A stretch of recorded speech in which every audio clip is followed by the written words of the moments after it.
എന്താ കട്ടൻ? ഈ അച്ഛനിത് എവിടെ പോയതാ? ഇതുവരെ വന്നില്ലേ? ദേഷ്യം പിടിച്ച് പോയതല്ലേ, വരുമായിരിക്കും. ഭയങ്കര തലവേദന. അതിപ്പോ എങ്ങനെ തലവേദന എടുക്കാണ്ടിരിക്കുക? കരച്ചിലും പിടിച്ചില്ലായിരുന്നില്ലേ? എന്തായാലും നന്നായി. കുറച്ചു നേരം കരഞ്ഞപ്പോ സമാധാനായി. എന്നാലും പായസം വെച്ചാലും അച്ചാറ് വെച്ചാലും അങ്ങോട്ടും ഇങ്ങോട്ടും കൈമാറുന്ന ആൾക്കാരാ. അപ്പൊ അവസ്ഥ കണ്ടില്ലേ? അത്രേ ഉള്ളൂ. എന്റെ ചേട്ടാ, ആൾക്കാരുടെ സ്വഭാവം മാറാൻ വലിയ താമസമൊന്നും വേണ്ട. മിനിറ്റിനാ മാറണത്. അത് കറക്റ്റാണ്. അല്ലേ അച്ഛൻ പോയിട്ട് 1 മണിക്കൂറായല്ലേ? എവിടെ പോയി കിടക്കട്ടെ? കാണാനില്ലല്ലേ? ജംഗ്ഷനിൽ എവിടെയെങ്കിലും പോയി നിപ്പുണ്ടാവും. ചിലപ്പോ ഇന്ന് രാത്രി വരുള്ളായിരിക്കും. നമ്മൾ തന്നെ അമ്മേനെ എന്തെങ്കിലും പറഞ്ഞു കഴിഞ്ഞാൽ അച്ഛന് പിടിക്കൂല. നല്ല ദേഷ്യം വന്ന് നിൽക്കുമായിരിക്കും. ആരാമേ? സുഷ്മ. എന്തേ? നീ കിടന്നു വരാണ്ട് എന്തിനാ എന്നെ നീ പറഞ്ഞ മൊത്തം? പിന്നെ എന്നെ ഓരോന്നോ പറഞ്ഞിട്ട് ഇപ്പൊ നീ കിടന്ന് എന്നോടത്ത് കരഞ്ഞു കാണിക്കണ? കൊള്ളാലോ. സോറിയാ? എന്തിന്? അയ്യോ, എപ്പോ വന്ന അവിടെ?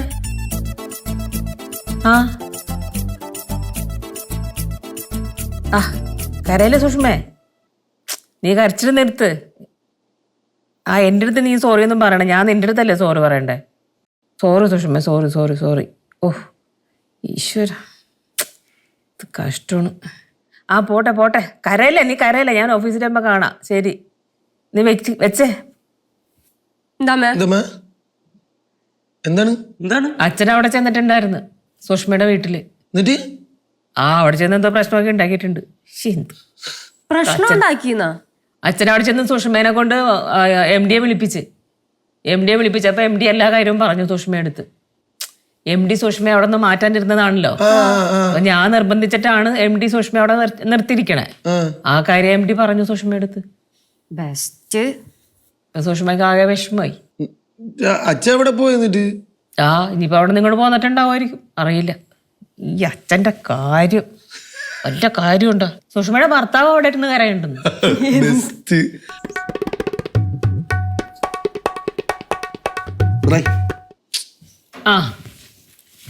വിജയശ്രീലാളിന്റെ നാട്ടിൽ എത്തിയല്ലോ അല്ലേ ഇവിടെ? അങ്ങനെയല്ലേ പാടുള്ളൂ, അതാണ് ശീലം. നിങ്ങക്ക് പോകുമ്പോ എന്റെ അടുത്ത് ഒരു വാക്ക് പറഞ്ഞിട്ട് പോയിക്കൂടായിരുന്നാ? സൗകര്യമില്ലായിരുന്നു. എടി അവളെ തെറ്റിദ്ധാരണ മാറ്റ ഒറ്റമൂലി എന്റെ കയ്യിലുള്ള. എന്താണാവോ ആ ഒറ്റമൂലി? പറയണോ? അവിടെ നടന്ന പോലെ പറയണോ? അതുപോലെ തന്നെ പറ. വലിയ സഭ്യമായ ഭാഷയിലല്ല ഞാൻ സംസാരിച്ചത്. പറയട്ടെ?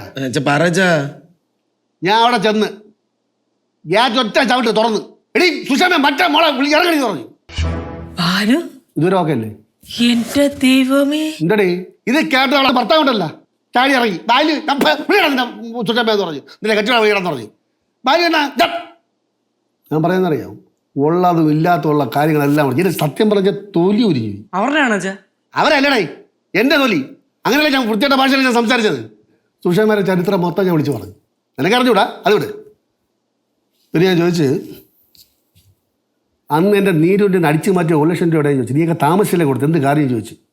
എടി അവളെ കൊച്ചടിൻ്റെ അമ്മ നിന്റെ 1 ലക്ഷം രൂപ വാങ്ങിച്ചിട്ട് എത്ര പ്രാവശ്യം പറയാൻ നടന്നിട്ടാണ് തന്നത്? അവൾ ഒരു വാക്ക് മിണ്ടില്ലല്ലേ, ഒരു വാക്ക് മിണ്ടില്ല. അവൾ ചൂളിപ്പോയി. പിന്നെ അവളെ കൊണ്ട് MD വിളിപ്പിച്ച്, അവളെ കൊണ്ട് ഞാൻ MD വിളിപ്പിച്ച് തെറ്റിദ്ധാരണ മൊത്തം മാറ്റിച്ച്. പിന്നെ നിന്റെ കയ്യിൽ നിന്ന് വട എടുത്തിറങ്ങില്ലേ, അതിന് ഞാൻ ഒരു ചോദ്യം ചോദിച്ചു. ഞാൻ പറഞ്ഞ്, എടി ചുച്ചമ്മേ, ഞാൻ ദേവനെ പോലെ കൊണ്ടുനടക്കണ എൻ്റെ ഭാര്യയുടെ കയ്യിൽ നിന്ന് വട വാങ്ങി എടുത്തിറങ്ങില്ലടി. എടി നീ എറിഞ്ഞത് അന്നമാണ്, ആഹാരമാണ്. നീ ഒരു നേരത്തിന് അന്നത്തിന് വേണ്ടി തെണ്ടി കുത്തോടെ പോയി പറഞ്ഞു. ഇത് കേട്ട അവളെ ഭർത്താവ് കൈ അടിച്ച് അവൾ ഒറ്റ നോട്ടം. അവൻ എന്തെന്നറിയാമോ? അവൻ കയ്യിൽ നിർത്തി. അവന് ഭാര്യ പേടി. ഈ സുഷമ ഇടയ്ക്കിടയ്ക്ക് അവനെ കൈ വെക്കുന്നുണ്ട് കേട്ടാ.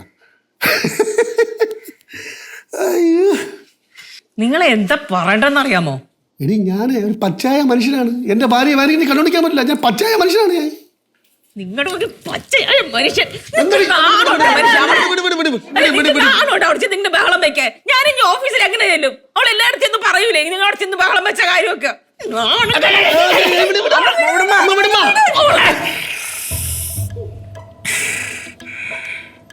ഭാര്യയെ രക്ഷിക്കാൻ നോക്കിയാല് ഭാര്യനെ ശിക്ഷിക്കണ അടി.